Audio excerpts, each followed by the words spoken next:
This isn't about the machine coming up against a black man.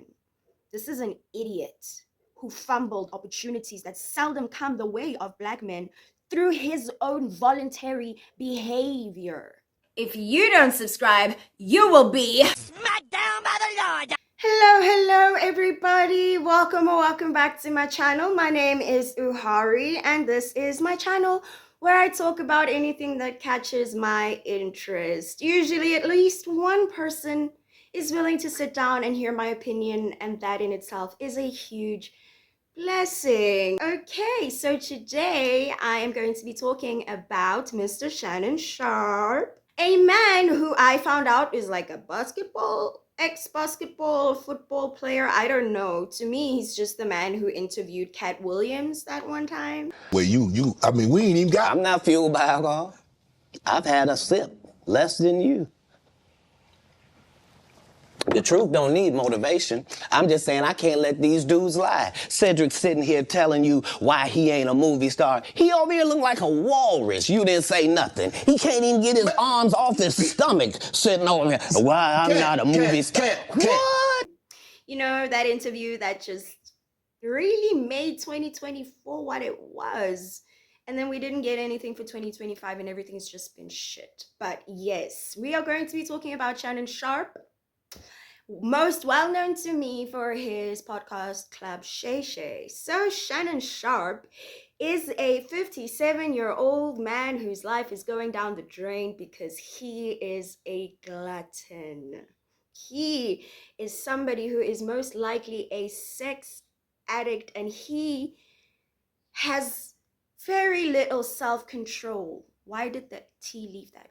He has very little self-control, especially for somebody in his, I want to say financial bracket, to be quite honestly. I mean, when you get to the heights at which Shannon Sharpe is, to play around the way he's been playing is messy, but let's get into it. So a young woman by the name of Gabriella something or whatever filed a lawsuit privately under the name of Jane Doe, civil, against Shannon Sharpe for $50 million because she claims that he raped her and something else. I'm not sure. I haven't gone through the case.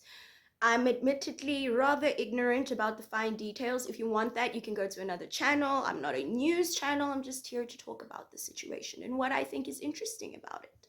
So the encounter in question happened when the woman in question was 19 to 20. Shannon Sharpe met this young woman when he was at the gym. He took a liking to her and immediately propositioned her for sexual activity. Now, according to what I have seen, there was an initial push for a non-disclosure agreement, but she refused to sign such a thing, and he decided to continue to interact with her anyway. Let's just stop right there. Now, I do not make any money.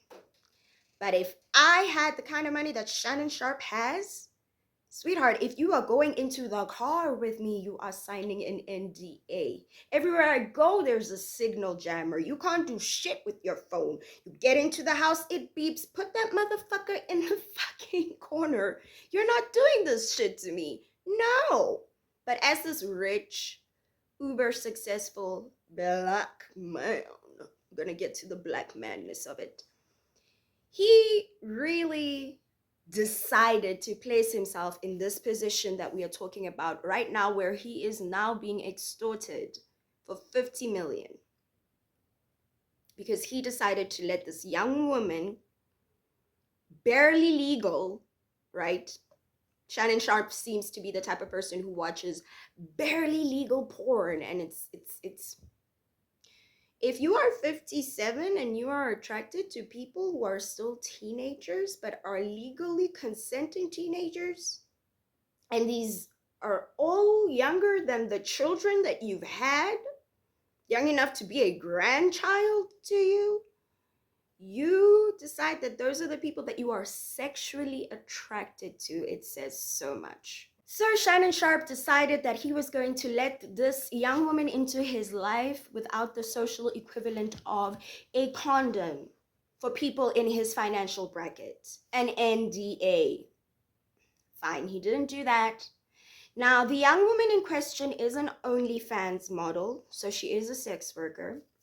In one of the text messages she sent him, she said it's 25K per cheek. This seems to be something that Shannon was willing to entertain. But this isn't outright prostitution because, again, when you're dealing with prostitution in the financial bracket that this man is in, because he likes to talk about that, you have access to services that are anonymous. All of this didn't need to happen. He chose to be in this position and then he victimizes himself. Okay, so he enters into a sexual relationship with this young woman, and their sexual relationship, from the text messages that have been released and from some of the audio that has been released, they are in a BDSM style relationship, sexual relationship, where he plays the dominant. He, the 57-year-old man, is dominant, and she, the 19-20-year-old, is submissive. I don't know why you would need to feel dominant in a room with a 19-year-old or 20-year-old. You're by definition already in that position. This isn't like a kink. This is a kink that is fitting around a desire that is, to a certain extent, immoral and embarrassing. He seems to have a race kink. Race comes into this. So let's pause. Deal with the racial issue in the room. Meneer Shannon Sharpe, luister. Jy is nie Emitt nie. Verstaan jy? As well, not Emitt, you are not Emitt. That's what I'm saying. Emitt is a young African American boy, black boy, who was killed very brutally so by white people because he was accused by a lying white woman. Whenever financially successful black men find themselves in these type of positions, it is very easy to call upon that culture as a reference as to what's happening to them, and in some cases it is. But Shannon Sharpe is not a victim in this. Sometimes parents and adults tell us things and we think they're just trying to ruin our fun. Trust me, I know how it is, and sometimes you just want to go out and have fun. But listen, they're not doing it to ruin our fun, but they're doing it because parents have what is called wisdom. That means they know things that we may not know, and sometimes we have to listen, even when we don't understand. Right now, I want to talk to you about a boy named Emitt. You may have never heard of him, but his story is a big part of black history and how African Americans were treated poorly in the United States. Think of Emitt as a kid who may be like you or someone you know. He loved to have fun and run around in his hometown of Chicago. Emitt was just a normal little boy who lived with his mom and dad in the Northeast. His parents said Emitt was good at heart and sometimes got into trouble because he loved to pull pranks. They also said that he was very smart. They also described him as very outgoing and willing to talk to people. In 1955, Emitt was 14 years old. That summer, Emitt got a chance to go down and visit with his family in Money, Mississippi. Now, in 1955, things were completely different in Mississippi. Back then, black people were not treated well at all. They were not allowed to be in the same places as white people or even talk to them. This really worried Emitt's mom because she knew her son would be off to visit her family soon. So before Emitt's mother let him go away to Mississippi, she told him that he had to behave different on vacation. She told him he could not talk to white people and never to look a white person in the eye. This was because if he did that, many black people in Mississippi were killed because of people who hated them just because of the color of their skin. After giving him instructions, his mom wished him well and let him go off for summer to his relatives. One summer day, Emitt was out hanging with a few local boys and his cousins. While they were hanging out, Emitt showed the boys a picture of his girlfriend back in Chicago who happened to be white. The boys didn't believe him and challenged him to go talk to a white woman in a local store there in Mississippi. Not being afraid, he went in and bought some candy. Before walking out of the store, Emitt was accused of saying, "Bye, baby," to a woman before he left.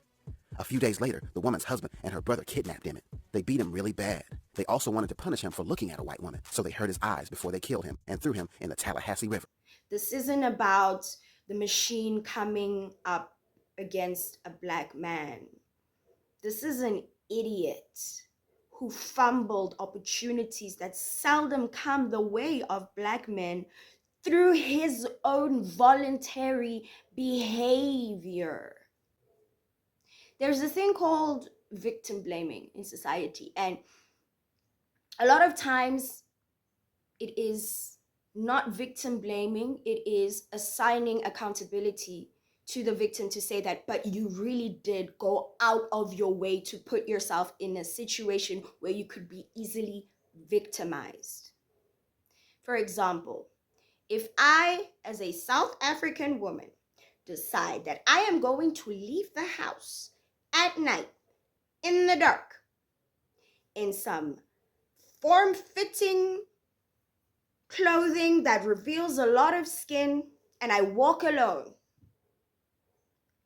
if I get raped and or killed, what the fuck was I doing out at night at that hour dressed like that, knowing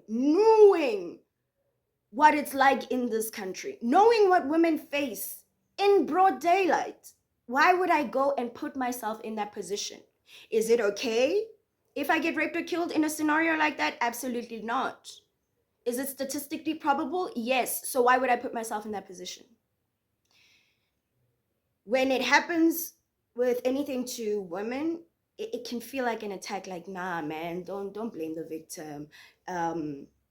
Nobody deserves to be raped. How dare you? Society is, and like, I need you to understand something, because the internet has created this sense of social change that has deluded some people into thinking that the world on the ground is like the world on the internet.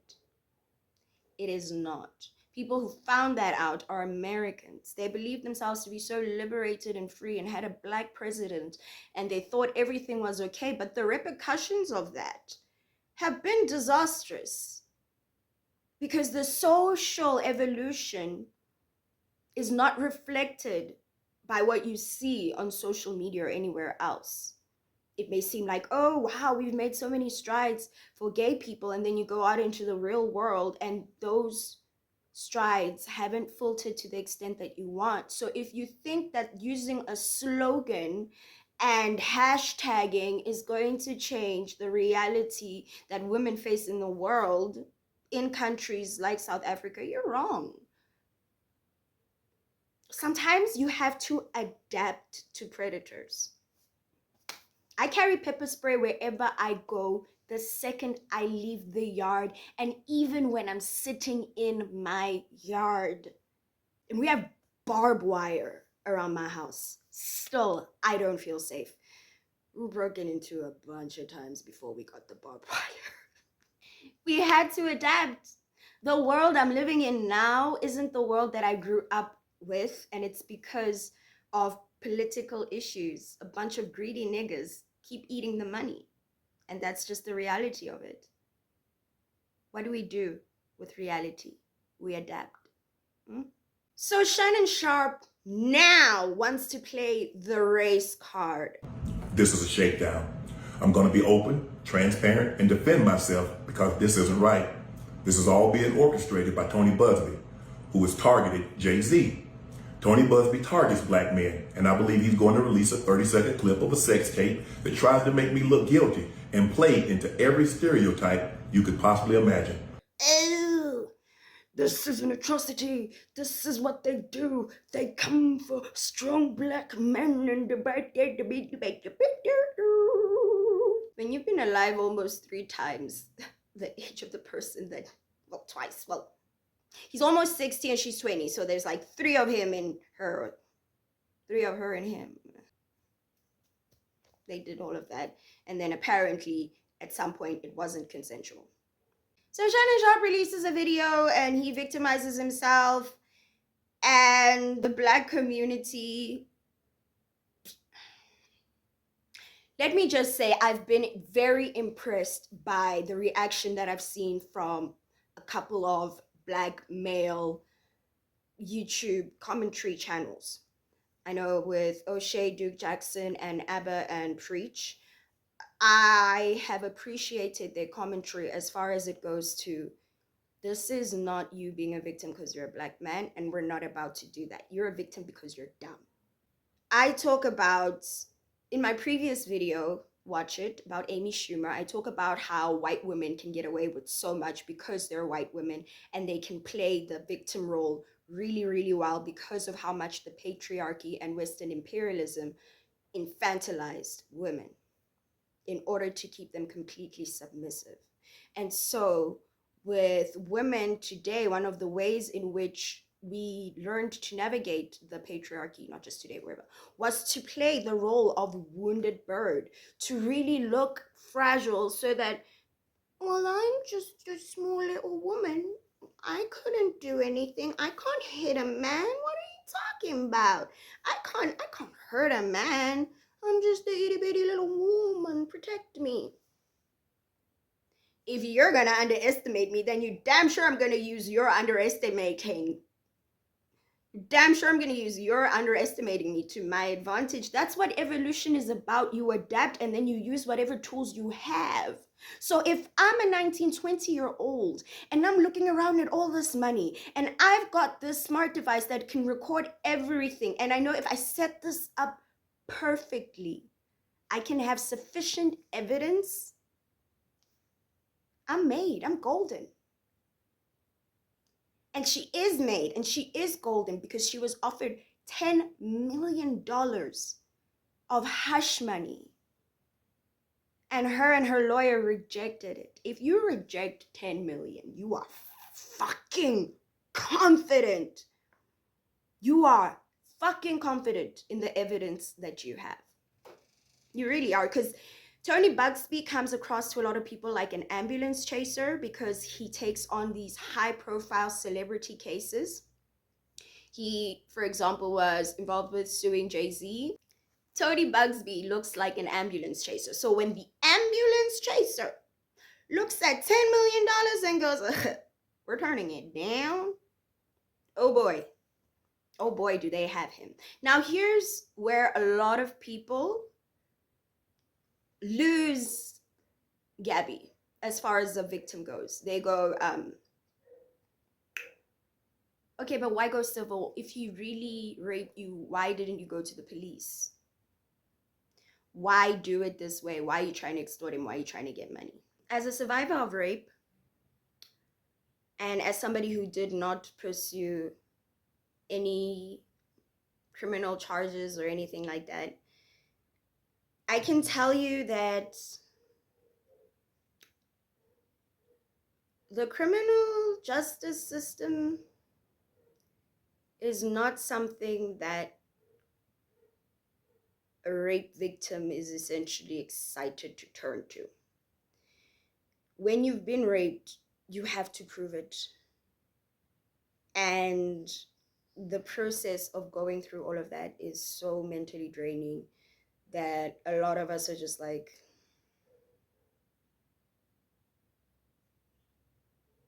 I don't want to deal with that. It's over. This person's out of my life. Karma will get them and I'm done. If I had the proof so strong that I could turn down $10 million knowing that this shit's gonna get this person, and I could go civilly instead of criminal, I'd go civil. Because here's the thing. People who rape women rarely get convicted. And when they do, there are appeals. And with somebody as rich as Shannon, he would probably not even see like 5 seconds or 5 days in a cell. You're not gonna get justice.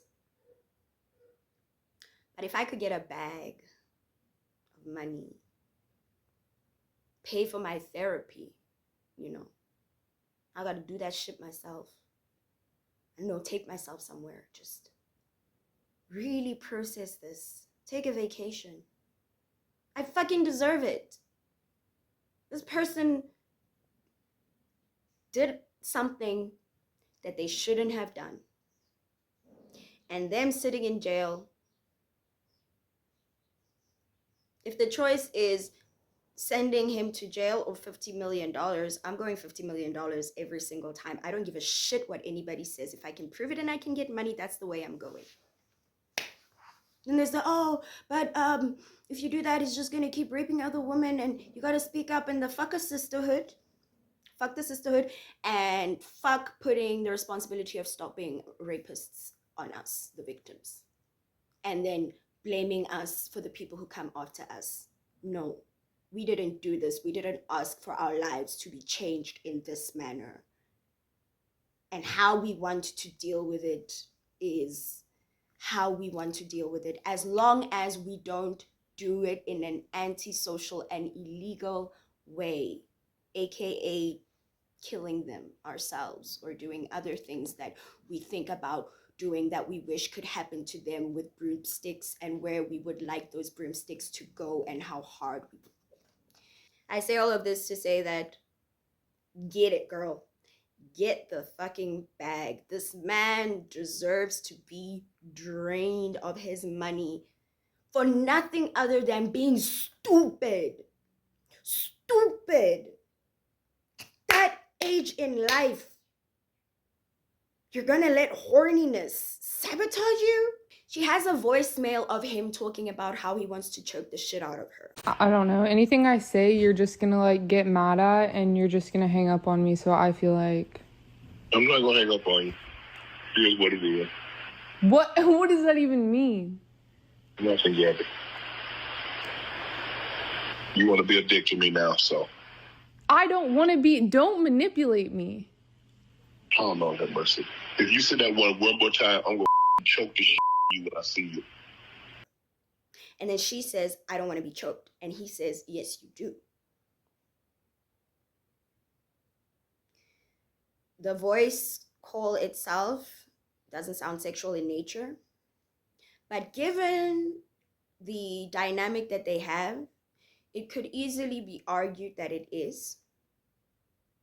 Whether or not it is, it doesn't change the fact that we hear this 57-year-old retired athlete who has a big ass body talking about, I'm gonna choke a 19, 20-year-old. And the girl's tiny too. She's not like a big girl. And by tiny, I mean she's diminutive. This way and this way.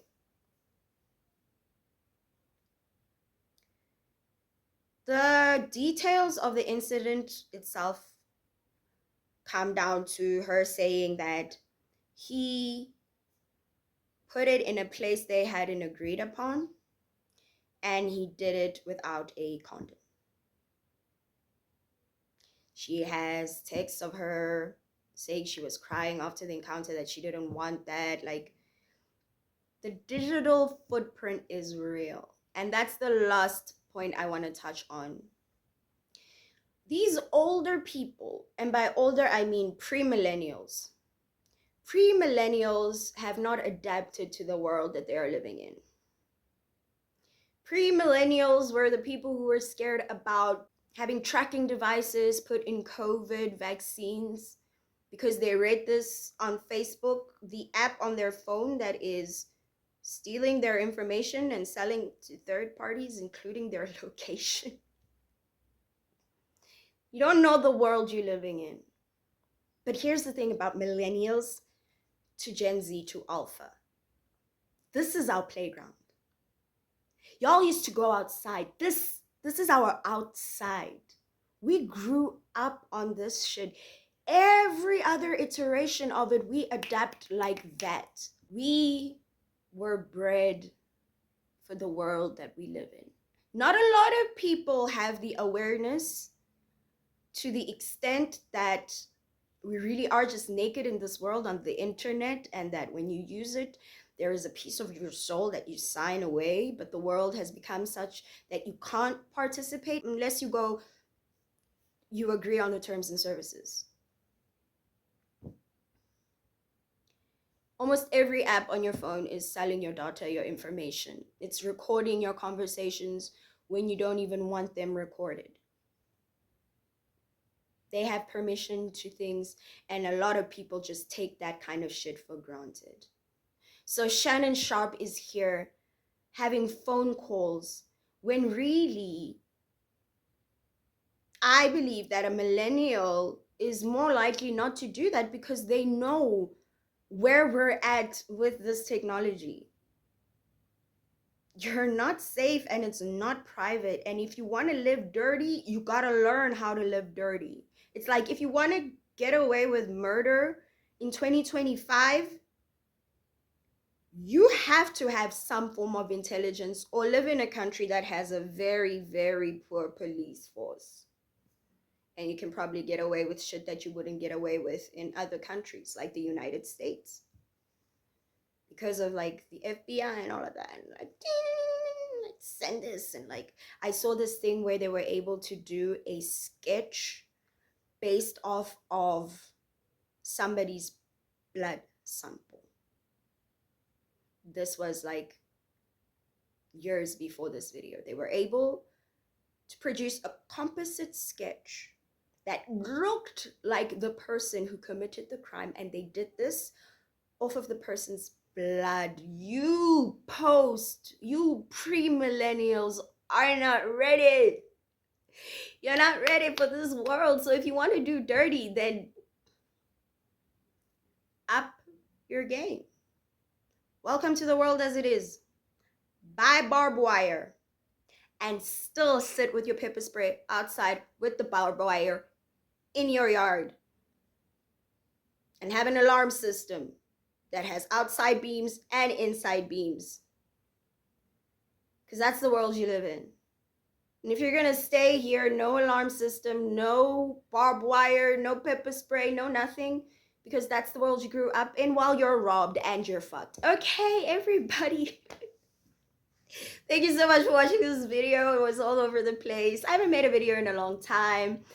Your girl's going through some shit, and school, y'all. I'm trying to get that psychology degree so that I can judge people professionally.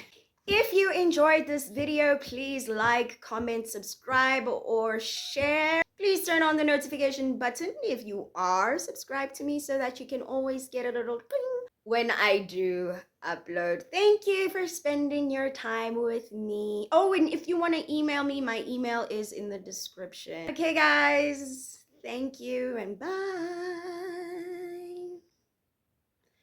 You have no privacy. That. Remember, when Cedric the Entertainer starts, he's supposed to be singing, dancing, and telling jokes. That's why he's called the Entertainer. Right. We found out he can't sing, can't dance, and doesn't write jokes. He did 4 comedy specials. They're so bad, Shannon, they're not available on Netflix or Tubi. Can I say that again for the audience? They're so bad that they're not available on Netflix or Tubi.